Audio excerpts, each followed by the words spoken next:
Hello, in front of me I've got FOTON G7.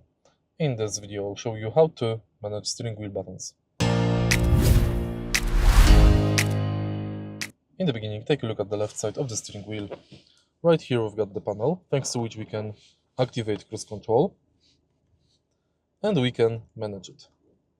Thanks to those buttons, you can answer and end the call. On the right side, we've got the panel thanks to which we can navigate through instrument cluster display. Also, we can change radio station, radio volume, and radio source. If you press OK button, you will switch menu on the instrument cluster.